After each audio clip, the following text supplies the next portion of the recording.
एक गांव में पूनम अपने पति मोहन के साथ रहा करती थी। पूनम और मोहन के 2 बच्चे भी होते हैं जिनके नाम महक और क्यारा होते हैं।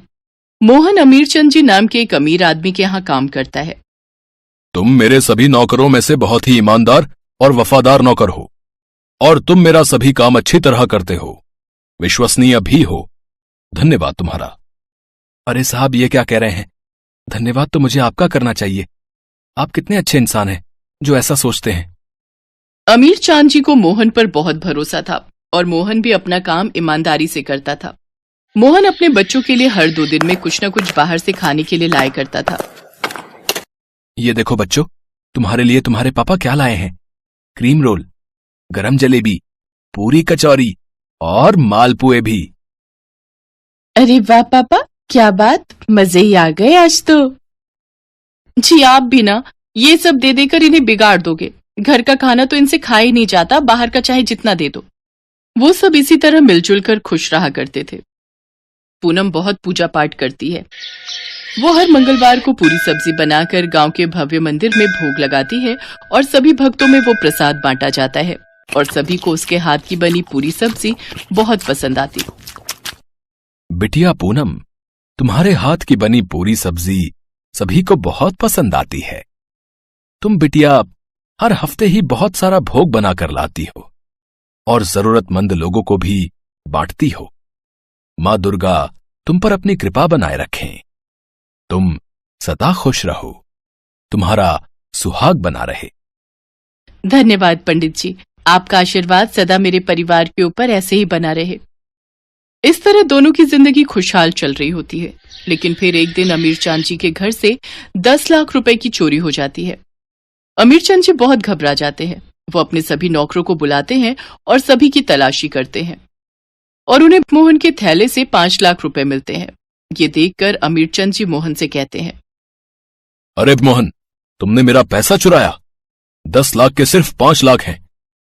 तेरे पास बाकी के 5 लाख कहां हैं? अरे बेशरम, मैं तुम पर कितना विश्वास करता था। तुमने ऐसा क्यों किया? तुम्हें पैसों की जरूरत थी तो तुम मुझसे कह देते, लेकिन ऐसा नहीं करना चाहिए था। आज तुमने मेरा भरोसा तोड़ दिया। साहब, मैं कुछ नहीं जानता, मेरा यकीन कीजिए। माता रानी की कसम, मैंने कोई चोरी नहीं की। मेरे थैले में ये रुपए कहां से आए मुझे नहीं पता। मुझ पर भरोसा कीजिए साहब, मैं आपके आगे हाथ जोड़ता हूं। अब तो तुझे सजा मिलकर ही रहेगी। तूने गुनाह किया है। जब पुलिस तुझसे पूछताछ करेगी तो बाकी के 5 लाख भी निकल जाएंगे तेरे पास से ही। तुझे तो मैं अब बिल्कुल नहीं छोड़ूंगा। इतना कहकर वो पुलिस को फोन लगा देता है और पुलिस बेकसूर मोहन को जेल में डाल देती है। जब उसकी पत्नी पूनम को इस बात का पता चलता है तब वो फौरन पुलिस स्टेशन जाती है और अपने पति से कहती है, आप बिल्कुल भी चिंता मत कीजिए। मैं जानती हूँ आप निर्दोष हैं और देवी माँ भी जानती है। आप बिल्कुल भी चिंता न करें। मैं वकील करूंगी और केस लड़ूंगी। मैं पूरी कोशिश करूंगी आपको जेल से बाहर निकालने की। अब कुछ नहीं हो सकता पूनम, तुम क्यारा और महक का ध्यान रखो। मेरी गलती क्या थी? मैंने तो हमेशा ईमानदारी से काम किया है। उसका ये सिला दिया है मेरी किस्मत ने। मैंने आपसे कहा ना आप हिम्मत नहीं हारेंगे। मैंने कहा ना आपसे, आपकी बीवी सब ठीक कर देगी। पूनम फिर मंदिर जाती है और अम्बे माँ से प्रार्थना करती है, अम्बे माँ, आप और मैं दोनों जानते हैं मोहन जी ऐसी गलती नहीं कर सकते और ऐसा घटिया काम वो कभी नहीं करेंगे। मुझे अपने पति को निर्दोष साबित करने में आपकी मदद चाहिए अम्बे माँ। अम्बे माँ, आपको मेरा साथ देना होगा। पूनम लॉयर हायर करने जाती है। तभी वो कुछ सोचने लगती है, अम्बे माँ, मैंने ये तो सोचा ही नहीं। वकील को हायर करने के लिए भी पैसे चाहिए, उसका भी इंतजाम करना होगा। अब मैं क्या करूं? इतने पैसे कहाँ से लाऊं? तभी वहां पर महक और क्यारा अपनी अपनी गुल्लक लेकर आते हैं।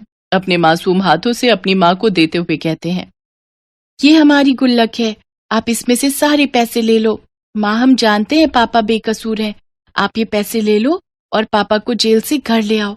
हमें पता है पापा को पुलिस अंकल पकड़ कर ले गए हैं, जबकि पापा निर्दोष हैं। हमारे पापा कभी ऐसा काम नहीं करेंगे क्योंकि वो हमारे पापा हैं। अपने बच्चों की बातें सुनकर पूनम भावुक हो जाती है। पूनम दोनों बच्चों को सीने से लगा लेती है और कहती है, मेरे बच्चे, तुम्हारे पापा को कुछ नहीं होगा। पापा जल्दी घर आ जाएंगे। वो पैसा जुटाने के लिए बहुत चिंतित होती है और वो कई सारे लोगों से पैसे की मदद मांगती है लेकिन कोई उसकी मदद नहीं करता। वो हार कर एक पेड़ के नीचे बैठती है। तब उसके मन में एक विचार आता है, मैं पूरी सब्जी बनाकर मंदिर में भोग लगाती हूँ और अम्बे माँ की कृपा से और सभी को अच्छी भी लगती है। क्यों ना मैं सब्जी पूरी का एक ठेला लगा लूं और उसे बेचकर जो पैसे आएंगे उसी से मैं वकील हायर कर लूंगी। अब हाँ, यही सही रहेगा। ऐसा करके ही मैं उन्हें बचा सकती हूँ। फिर वो ठेली लगाने लगती है। पूनम ने पूरी सब्जी का ठेला लगाया ही था और थोड़ी ही देर में उसकी ठेली पर काफी भीड़ हो जाती है और सभी ग्राहक पूनम के हाथ की सब्जी पूरी की तारीफ करते नहीं थकते। वो बड़े चाव से खाते हैं। हा, एकदम लाजवाब। पूनम बहन, एकदम लाजवाब बनी है पूरी सब्जी। हाँ, तुम्हारे हाथ में तो जादू है भाई। साक्षात अन्नपूर्णा का आशीर्वाद है तुम्हारे ऊपर। धन्यवाद। इस तरह पूनम बहुत अच्छे पैसे कमाती है और एक हफ्ते के अंदर लॉयर को हायर कर लेती है। कोर्ट में पेशी होती है। अदालत की कार्रवाई शुरू की जाए। माफी चाहता हूं मैं सर, अमीर चंद जी अभी तक कोर्ट में नहीं आए हैं। तभी अमीर चांद जी वहां आ जाते हैं और कटघरे में खड़े मोहन के पास पहुंचते हैं और उसे गले लगा लेते हैं। सभी इस दृश्य को देखते रह जाते हैं। जज कहते हैं, ये सब क्या है?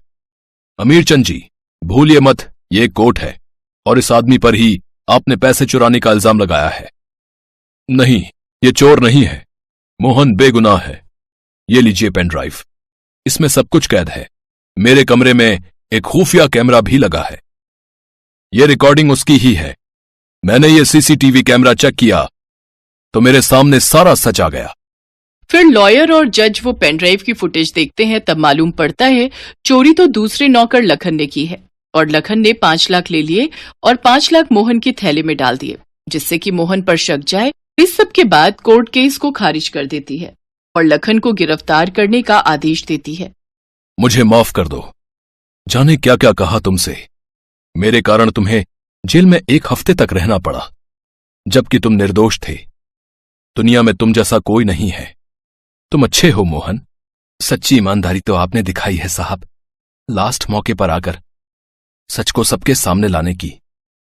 आखिर मां अम्बे ने सब ठीक कर दिया। जय अम्बे मां। फिर अमीर चंद जी और मोहन फिर से काम करने लगते हैं। पूनम भी पूरी सब्जी की अपनी ठेली बराबर चलाती है और दोनों खूब प्रगति करते हैं।